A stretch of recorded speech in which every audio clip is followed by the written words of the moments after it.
पिछले बार आपने देखा ही कि ऑक्सीजन की कमी से किस कदर मौतें हुई कोरोना काल में, उसको नकार दिया केंद्र ने। यही मंगल पांडे भी नकार गए। ये कौन सा सिलसिला प्रधानमंत्री महोदय ने चालू कर दिया कि देश को बेचना शुरू कर दिया। एक दिन ऐसा होगा कि तालिबान की स्थिति हो जाएगी भारतवर्ष की। ऐसा ना हो झोला उठा के प्रधानमंत्री जाने की बात बोल रहे हैं, ऐसा ना हो कि विदेश भी भाग जाए।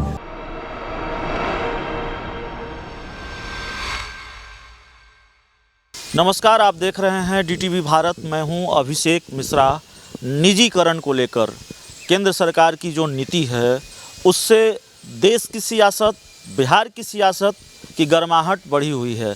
जन अधिकार पार्टी के सुप्रीमो पप्पू यादव भी केंद्र सरकार पर हमलावर हैं और ये कहा जा रहा है विरोधियों की तरफ से, विपक्षी दलों की तरफ से कि जो घर का सामान है या घर बेचकर घी नहीं पिया जाता, इस तरह के हमले लगातार हो रहे हैं। हमारे साथ जाप के फायर ब्रांड नेता हम इनको कहते हैं और कहे जाते हैं, हम नहीं कहते हैं, संजय सिंह पप्पू जी हैं।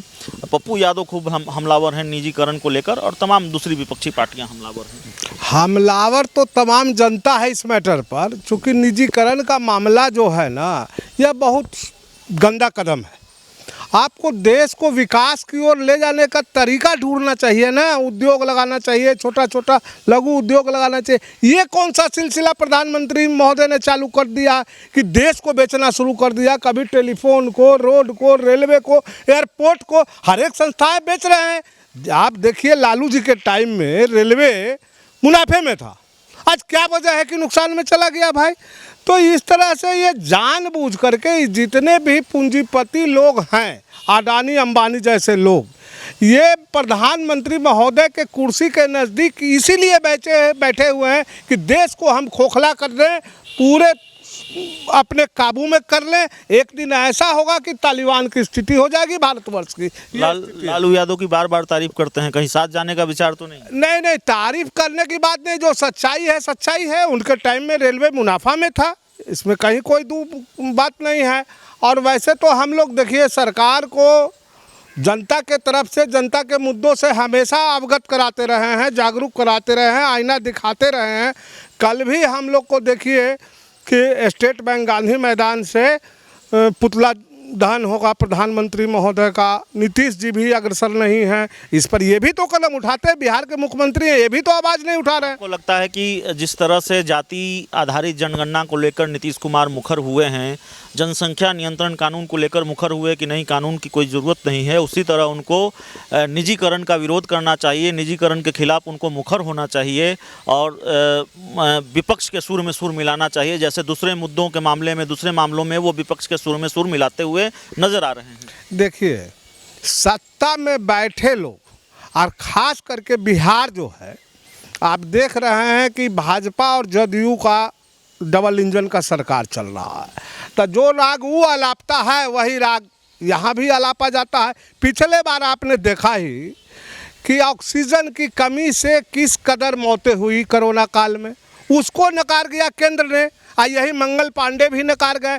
तो दोनों तो एक ही गीत गा रहे हैं ना। लेकिन जनता से जा कर के अगर इसके बारे में आप पूछेंगे निजीकरण के बारे में, तो आपको कड़ा विरोध जताएगी। चूँकि किसी की भी इच्छा नहीं है कि हमारा जमीन, हमारा देश बिके। ये गुलामी की ओर अग्रसर है। ये जो बेच करके आज खाने का काम कर रहे हैं, एक दिन सबको बेच देंगे, जन को बेच देंगे। हम तो बराबर बोल रहे हैं, कहीं ऐसा ना हो झोला उठा के प्रधानमंत्री जाने की बात बोल रहे हैं, ऐसा ना हो कि विदेश भी भाग जाए। आप भविष्यवाणी करते रहे हैं कि बिहार में मध्यावधि चुनाव होगा।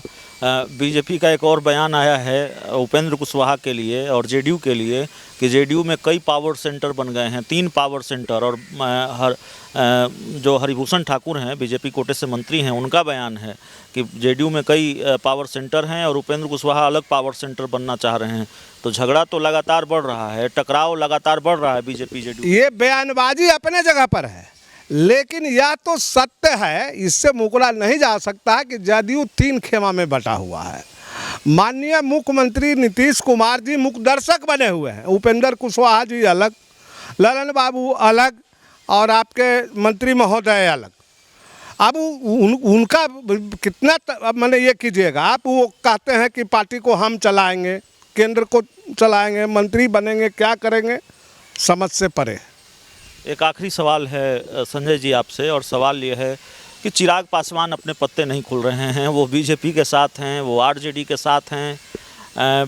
चिराग पासवान को लेकर पार्टी का क्या स्टैंड है उस तरफ आप हालांकि ये सवाल मैंने पहले भी पूछा है आपसे, लेकिन स्थितियां और परिस्थितियां लगातार बदल रही है तो कई सवालों को दोहराना भी पड़ता है।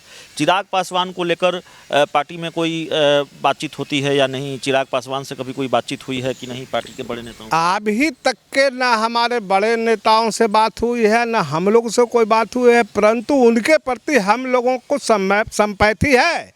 अगर वो चाहें तो हमारे दल से जुड़ सकते हैं। चिराग पासवान चाहें तो आ सकते हैं, हालांकि आप ऑफर नहीं करेंगे, उनकी तरफ से ऑफर तो आएगा। ऑफर तो मैंने पहले भी किया, आज फिर कर रहा हूँ ऑफर। अगर वो आते हैं तो स्वागत है हमारे दल में। आप पहल नहीं करेंगे? हम पहल करेंगे, अगर उनके तरफ से किसी तरह का कुछ मिलेगा हमको तो जरूर पहल करेंगे। उनके तरफ से कोई हरी झंडी मिलेगी, कोई संकेत मिलेगा तो जन अधिकार पार्टी पहल करेगी और चिराग पासवान को साथ में लाने की कोशिश होगी। और जाहिर है ये कोशिश होगी क्योंकि चिराग पासवान ने अभी तक साफ नहीं किया है, अपने पत्ते वो उन्होंने नहीं खोले हैं कि वो आरजेडी के साथ जाएंगे, महागठबंधन के साथ जाएंगे, बीजेपी के साथ बने रहेंगे। इस तरह का कोई स्पष्ट उन्होंने तस्वीर साफ नहीं की है। हम कई दूसरे सवालों पर भी बातचीत कर रहे थे। हमारे साथ संजय सिंह पप्पू थे, जन अधिकार पार्टी के महासचिव हैं, प्रवक्ता हैं। इस पूरी रिपोर्ट में इतना ही, इस इंटरव्यू में इतना ही। बहुत बहुत धन्यवाद।